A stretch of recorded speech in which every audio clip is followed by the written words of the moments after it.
Bien. ¿Tienes audio, no, Álvaro? Hola. Bueno, entonces vamos a comenzar con las valvulopatías del lado derecho. Hemos visto las valvulopatías del lado izquierdo. En el lado derecho se encuentra la válvula tricuspidea y la válvula pulmonar. Quiero que se fijen en esa imagen del lado derecho, es un corazón con un corte tangencial normal, y más allá a la derecha está, mejor dicho, en ese dibujo la válvula pulmonar, la válvula tricúspide está normal y la válvula pulmonar también está de características normales. En cambio, en el cuadro pequeño, fíjense, la válvula tricuspidia está eh,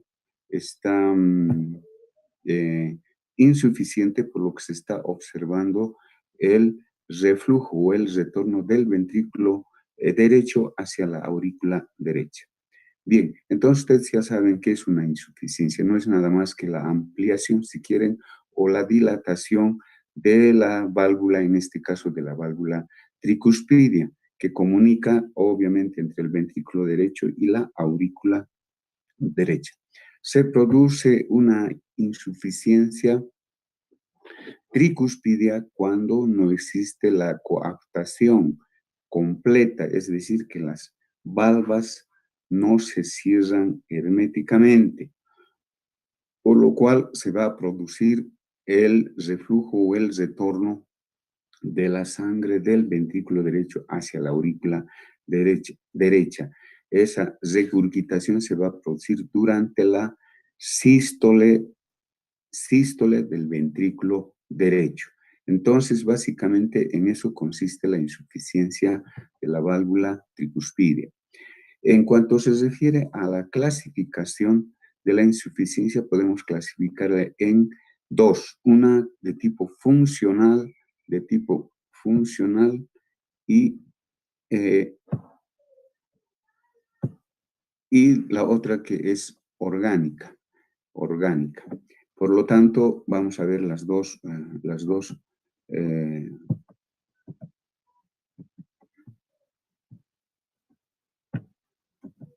bien, la insuficiencia tricuspidia de tipo funcional es la causa más frecuente porque en este caso se produce la dilatación del anillo tricuspidio, por eso es funcional.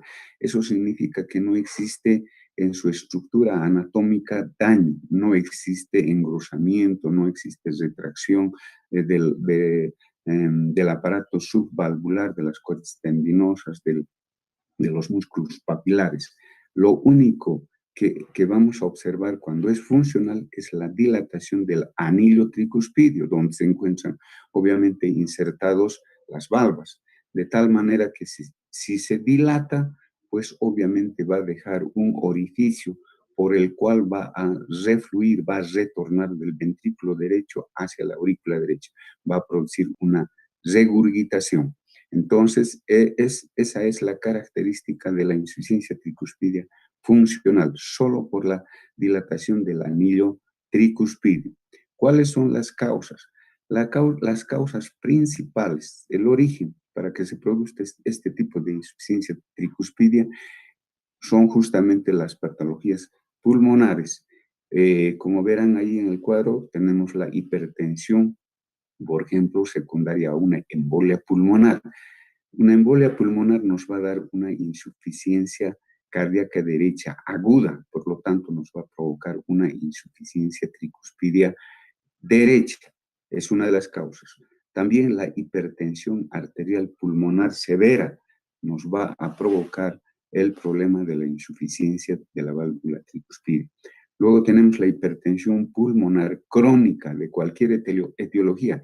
En este grupo hay que tomarlo muy en cuenta a los pacientes que tenemos, sobre todo en nuestro medio, a los mineros, porque ellos tienen una hipertensión pulmonar crónica, por lo tanto, ellos desarrollan el problema de la insuficiencia cardíaca derecha. Entonces hay que tomar muy en cuenta esa situación. Esa es una de las principales causas en nuestro medio. Bien, ¿cuáles son las características, por lo tanto, de la insuficiencia tricuspidia de tipo funcional? Esta insuficiencia, como es funcional, va a normalizarse. Puede normalizarse siempre y cuando la patología pulmonar, en este caso la hipertensión pulmonar, vuelva a sus valores normales. En ese caso, la insuficiencia tricuspida de tipo funcional va a volver a la normalidad porque no hay daño estructural, simplemente se ha producido por dilatación del anillo valvular. Entonces, es una de las características. Pero en otro tipo de situaciones, como vamos a ver, por ejemplo, en problemas de alteraciones de tipo miocárdico, en una miocarditis, por ejemplo, ambos ventrículos, tanto el izquierdo como el derecho, van a encontrarse dilatados. Por eso se dice miocardiopatía dilatada. Por lo tanto, el anillo, el anillo aurículo-ventricular tricuspidio también va a estar dilatado. Una cosa de resaltar es que muchas veces la insuficiencia valvular tricuspidia va acompañada siempre de un problema de la válvula tricuspidia, digo de la válvula mitral. Cuando hay problemas de la válvula mitral, como hemos visto ya el día de ayer, va a repercutir en el lado derecho, hemos mencionado ayer.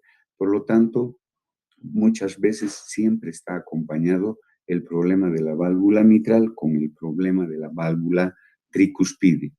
Bien.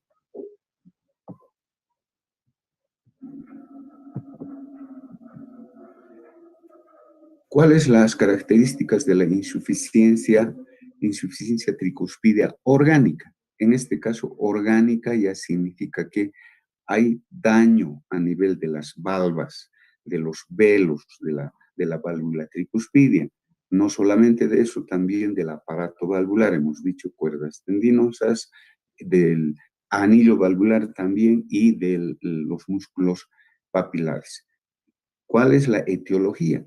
Hemos visto ya en las anteriores valvulopatías que una de las principales causas es la fiebre reumática. Entonces, después de muchos años de que uno ha padecido fiebre reumática, después de 20, 25 o 30 años, aparece la valvulopatía reumática. Ustedes ya saben perfectamente.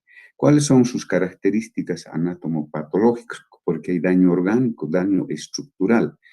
Fíjense, retracciones cicatrizales, fusión del aparato subvalvular, en este caso está refiriéndose a las cuerdas tendinosas y a los músculos papilares que sostienen las valvas. Acortamiento de las cuerdas tendinosas, fíjense. Entonces, digamos, ya volvemos a repetir, se acompaña generalmente de valvulopatía mitral, ¿ya ve? Entonces, cuando hay un problema de la válvula mitral, también va a haber un problema de la válvula tricuspidia. Otras causas, fíjense al lado derecho tenemos la enfermedad de Ewigstein, que es una colágenopatía. Luego tenemos la ruptura de las cuerdas tendinosas, tenemos cuerdas tendinosas, tenemos la endocarditis bacteriana, hay disinjerto bacteriano, obviamente el proceso infeccioso va a afectar a las válvulas. Entonces, la endocarditis bacteriana es también otra causa. El consumo de algunas drogas, como por ejemplo la heroína, puede ir a lesionar a la válvula tricuspidia. ¿Por qué? Me dirán, porque los drogadictos se inyectan pues con agujas contaminadas en la vena y como saben, las venas desembocan justamente en el corazón derecho. Por lo tanto, los que consumen droga pueden provocar este tipo de problemas a nivel de la válvula tricuspidia. La disfunción del músculo papilar, o sea, de los músculos del aparato subvalvular, por un problema de un infarto que pueda presentarse en el ventrículo derecho. Fíjense, casi son causas similares con las que hemos visto ayer en el problema de la válvula mitral, ¿verdad? Bien. En cuanto a su fisiopatología, la fisiopatología, vuelvo a mencionar para que no se les olvide, es el camino, es el mecanismo, cómo se va a producir toda esa alteración. Una vez que tengamos la insuficiencia de la válvula tricuspidia, pues se va a producir una regurgitación en la sístole hacia la aurícula derecha, una regurgitación, es decir, que una cantidad de sangre durante la sístole del ventrículo derecho va a ir hacia la arteria pulmonar y otra cantidad que refluye va a ir, o va a retornar, va a retroceder, si quieren la palabra, hacia la aurícula derecha.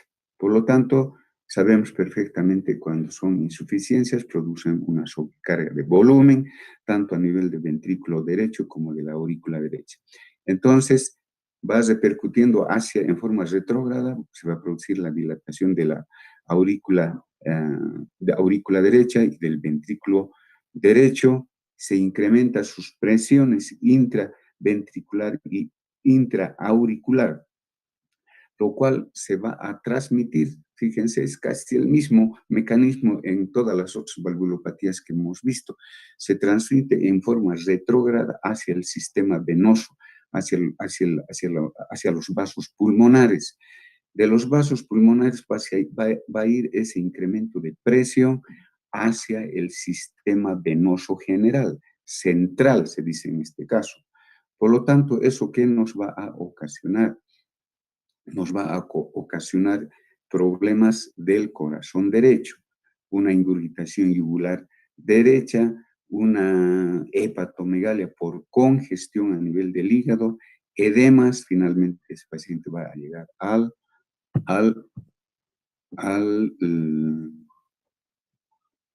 edema generalizado y puede llegar a la anasarca, como ustedes saben. Ya.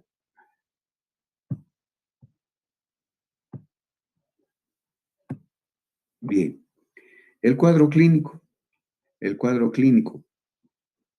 Por mucho tiempo pueden estar estos pacientes asintomáticos, es decir, que no van a presentar síntomas. Eso sobre todo en la etapa inicial, en las etapas iniciales.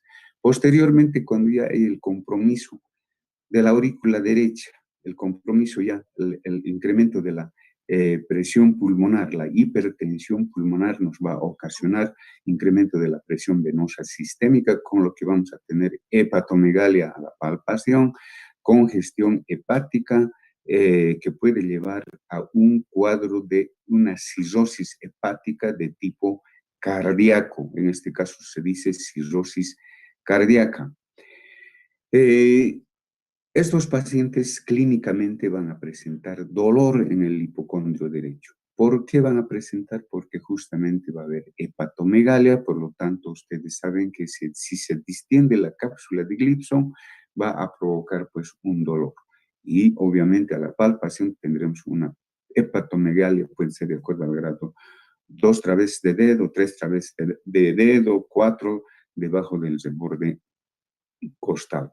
Y una situación mucho más avanzada, lo que se denomina hígado tricuspidio, se debe a que se presenta ya en esos casos necrosis a nivel hepático centrolobuliártice. Eso es mucho más grave en un cuadro mucho más avanzado. Y como verán, finalmente puede llegar a la cirrosis hepática, lo que se denomina cirrosis cardíaca. ¿Por qué? Porque el problema que se ha ocasionado en el hígado es como consecuencia justamente del problema valvular de tricuspidio derecho, y después en el otro cuadro veremos también el problema de la válvula pulmonar.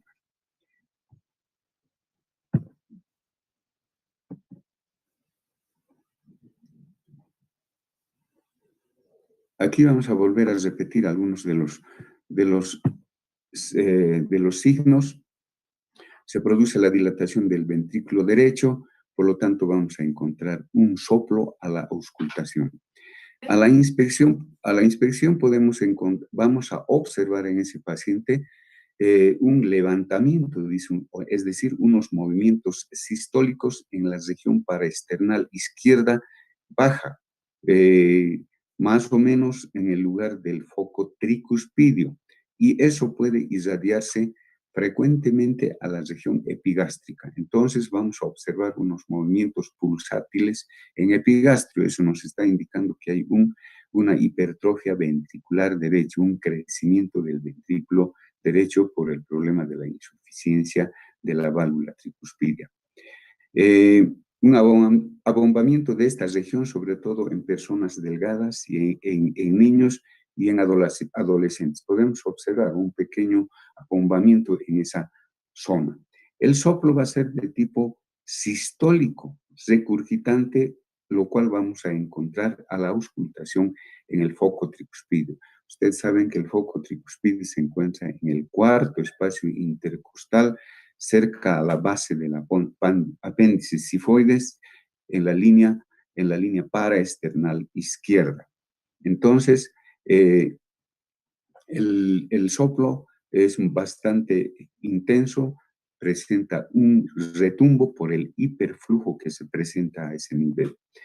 Ayer habíamos hablado de la maniobra de Rivero Carvalho. En este caso también se puede hacer esa maniobra que consiste en una apnea postinspiratoria que nos va a facilitar o nos va a hacer auscultar más claramente ese soplo que vamos a encontrar en foco tricuspidio.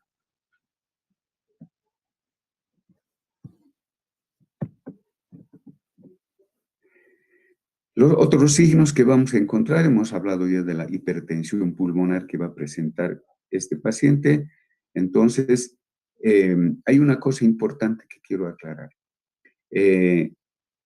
La hipertensión arterial pulmonar, si no se presenta en el paciente, eso significa que es más bien un daño orgánico de la válvula tricuspidia. Pero si vamos a encontrar hipertensión pulmonar en ese paciente o nos van a reportar el estudio de la ecocardiografía, si nos dice que hay hipertensión pulmonar, pues vamos a suponer que esa insuficiencia de la válvula tricuspidia es de tipo funcional. Pero si no hay un cuadro de hipertensión pulmonar marcado, entonces esa insuficiencia de la válvula tricuspidia será pues de tipo orgánico. Eso es importante, conocer si ese paciente tiene hipertensión pulmonar. El diagnóstico, lógicamente, lo vamos a hacer a través de los exámenes que ya conocemos. Ustedes saben que vamos a pedir los exámenes básicos. Vuelvo a repetir, los otros exámenes de rutina. De rutina, pues, se los pide, ¿no? El hemograma, glicemia, creatinina, eso ya no vamos a volver a repetir, porque eso ya se debe pedir de rutina. Nos abocamos más a nuestros exámenes básicos que vamos a pedir dirigidos a la parte cardíaca. Primeramente vamos a pedir un electrocardiograma. ¿Qué vamos a encontrar? Esa gráfica del electrocardiograma no está muy nítido, no van a poder apreciar las características, pero vamos a mencionarles que va a presentar un cuadro de insuficiencia tricuspidia a nivel del electrocardiograma. Hemos dicho que hay problema del lado derecho, entonces vamos a tener pues un crecimiento del auricular derecho, un crecimiento o dilatación del ventrículo derecho, una sobrecarga, hemos dicho igual, en la fisiopatología que existe sobrecarga de volumen, en este caso una sobrecarga de tipo sistólico. Y podemos observar también incluso alteraciones en el segmento ST, que es del electrocardiograma, y de la onda T que va a estar invertida. Esas son características de un cuadro de una patología que está comprometiendo el corazón derecho, con lo que podemos ver justamente el crecimiento de aurícula y de ventrículo, derecho y la sobrecarga que se presenta en estos pacientes. Si hay un compromiso de la válvula mitral asociado, Podemos encontrar en el electrocardiograma una onda P mitral. Ustedes saben, semiológicamente han debido llevar lo que se dice la P mitral. Un eje desviado a la derecha. ¿Por qué a la derecha? Porque obviamente, ¿cuál está comprometido? Está comprometido el ventrículo derecho, aurícula derecha, por lo tanto el eje eléctrico del corazón se va a dirigir al lado derecho. Podemos encontrar también un bloqueo de rama derecha. Entonces son las características más importantes del electrocardiograma. Radiológicamente, bueno, ustedes ya van a irse imaginando, porque se supone ya, radiológicamente, vamos a encontrar la dilatación de la aurícula y del ventrículo derecho, y podemos encontrar signos radiológicos de una hipertensión pulmonar. Ah, en la radiografía, en el borde derecho de la silueta cardíaca, el segundo arco corresponde a la arteria pulmonar. Por lo tanto, si ese segundo arco va a estar muy prominente, muy crecido, si quieren, radiológicamente, eso nos estará indicando ya que ese paciente tiene hipertensión pulmonar. Es típico ver en la placa, en el borde derecho, la prominencia del segundo arco del borde izquierdo, lo que nos está indicando que tiene un problema de hipertensión pulmonar. Luego, lo más importante, ya saben ustedes, el estudio de la ecocardiografía o ecocardiograma, como quiera llamarse, nos va a mostrar pues todas las características estructurales dañadas que tiene la válvula. En este caso nos hará conocer sobre el grado de insuficiencia de la válvula tricuspidia y las características. Si es funcional, simplemente nos va a demostrar que está dilatado el anillo valvular, pero si es orgánico, entonces podemos encontrar, por ejemplo, vegetaciones, si se trata de una endocarditis bacteriana a nivel de las válvulas o de los velos. Puede haber ruptura de cuerdas tendinosas, también nos va a mostrar. Y nos va a medir también el flujo regurgitante que va a presentar este paciente. Nos puede informar también respecto a la sobrecarga de volumen que presenta el ventrículo derecho. Entonces, la ecocardiografía es pues importante. Como ven ahí abajo, la ecocardiografía Doppler. Doppler es el que nos muestra los flujos y las presiones. En este caso nos va a informar respecto al flujo, al grado del reflujo o de la regurgitación a nivel de la válvula tricuspidia. Entonces, es muy importante el estudio de la ecocardiografía. Y hemos indicado también que podemos pedir otros estudios más sofisticados tal vez, pero lo más importante estamos viendo acá. En cuanto se refiere al tratamiento, el tratamiento de la insuficiencia tricuspidia funcional será pues tratar de controlar el cuadro de la hipertensión arterial pulmonar. Si desaparece la hipertensión arterial pulmonar, pues se va a solucionar, se va a normalizar el problema de la insuficiencia tricuspidia funcional. O si hay un cuadro concomitante de la válvula mitral, una vez que se haga el tratamiento de la válvula mitral, ya sea medicamentoso o quirúrgico de la válvula mitral, pues la válvula tricuspidia va a mejorar su insuficiencia. Ese es el tratamiento básico de la insuficiencia tricuspidia funcional. En cambio, la insuficiencia tricuspidia orgánica, pues generalmente va a ser de tipo quirúrgico. Lo que hay que ver clínicamente es que si no hay un compromiso hemodinámico, podemos esperar todavía el tratamiento quirúrgico, pero si ya está con un compromiso hemodinámico, con insuficiencia cardíaca derecha, clase funcional 3 o 4, el procedimiento obviamente va a ser quirúrgico con reemplazo valvular, ya sea por una válvula biológica, ya sea por una válvula mecánica. Hay algunos procedimientos ahí, pueden fijarse. Hay por ejemplo, la plastía de Vega, es un procedimiento quirúrgico. La resección de valvas que hacen, por ejemplo, en la endocarditis infecciosa, para reemplazar por una válvula mecánica. Hay otra técnica, en realidad son técnicas, plastía de Carpentier, y pueden poner anillos flexibles también cuando se trata de problemas solamente de dilatación de los anillos valvulares, o finalmente la prótesis mecánica. Entonces, de acuerdo al grado de lesión valvular, pues será la conducta a tomar. Y saben perfectamente el tratamiento higiénico dietético, se lo puede hacer, eso ya está, eso ya de entrada es lo que nosotros tenemos que indicar a los pacientes. Poca sal, dieta hiposódica, evitar los sobreesfuerzos y todas esas indicaciones. Bien, si nos da tiempo, acabamos esto de la estenosis de la válvula tricuspidia en este caso, pero no creo que nos dé el tiempo. Entonces vamos a ver respecto a lo que es la estenosis valvular tricuspidia. Es lo contrario, ya dijimos, de las insuficiencias.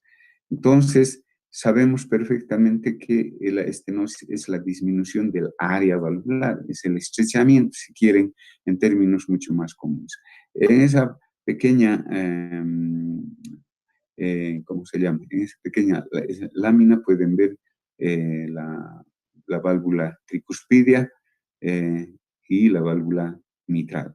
Entonces, ¿qué es lo que produce la estenosis tricuspidia? Constituye pues un obstáculo, constituye una barrera, porque sabemos que va a disminuir el área valvular, se va a estrechar. Entonces, va a dificultar al vaciamiento de la aurícula derecha hacia el ventrículo derecho.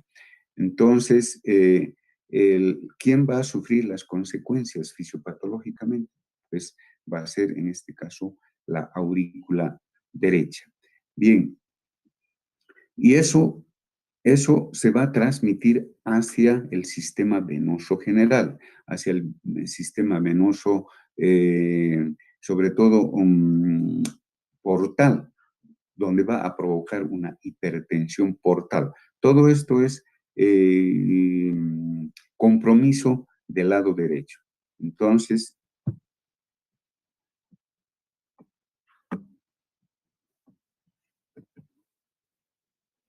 bien, el área funcional de la válvula va a disminuir, como hemos dicho. Eso a consecuencia, por ejemplo, de una fiebre reumática que ha sido mal curada como una de las causas importantes. Por lo tanto, puede llegar a ser menos a 1 centímetro cuadrado. Imagínense, igualmente como en la válvula mitral o como en la válvula órtica, el orificio puede reducirse a menos de 1 centímetro cuadrado. Hemos dicho, algunos lo dicen puntiforme, un orificio bastante pequeño que va a dificultar obviamente el pasaje sanguíneo de la válvula, digo, de la aurícula derecha al ventrículo derecho. Entonces, una de las principales causas va a ser la fiebre reumática.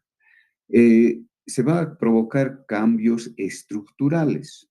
Como hemos mencionado, puede haber fusión de las valvas, acortamiento de las cuerdas tendinosas, bordes irregulares, engrosados, etc. Entonces, el daño que se va a producir anatómico va a ser bastante importante. ¿Cuál es el cuadro clínico que vamos a tener en un cuadro de una estenosis? La válvula tricuspidia va a estar estrechada, cerrada, por lo tanto la aurícula derecha va a empezar a dilatarse y va a incrementar su presión intraauricular y eso va a llevar a que se produzca incremento de la presión venosa sistémica, presión venosa general. ¿Qué vamos a observar? La plétora yugular, lo que conocemos comúnmente como ingurgitación yugular, y muchas veces podemos observarlo también esa plétora a nivel de la cara. Luego, ¿qué nos va a ocasionar? Nos va a ocasionar ese incremento de presión del sistema venoso sistémico, la congestión hepática. ¿Y qué significa eso? Significa pues hepatomegalia.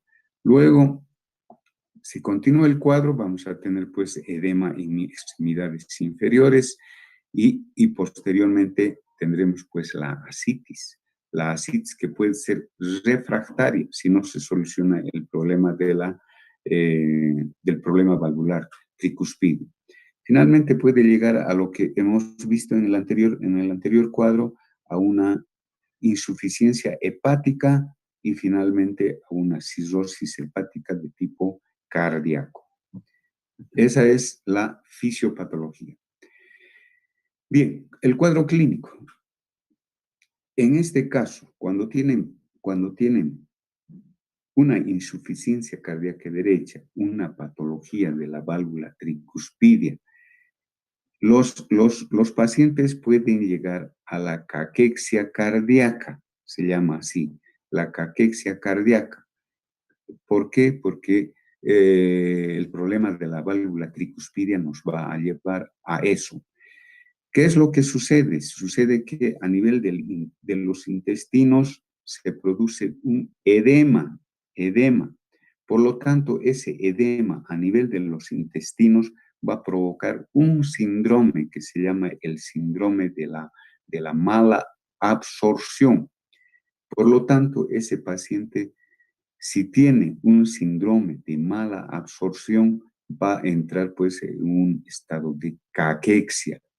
Es decir, ustedes van a ver en algunos slides, pacientes, como dicen comúnmente, se van a secar, son totalmente desnutridos y van a cambiar la coloración de su piel. Se vuelven prácticamente con la piel bastante oscura, negra. Entonces, a eso se llama la caquexia cardíaca por problema de la válvula tricuspidia. Y obviamente, si existe una estenosis de la válvula tricuspidia, el volumen sistólico va a disminuir, no va a llegar la misma cantidad de sangre al lado izquierdo. Por lo tanto, el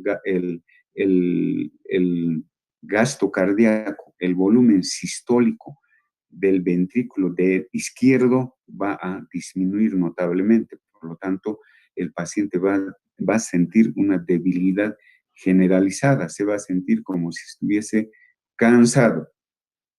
Y por disminución del gasto cardíaco,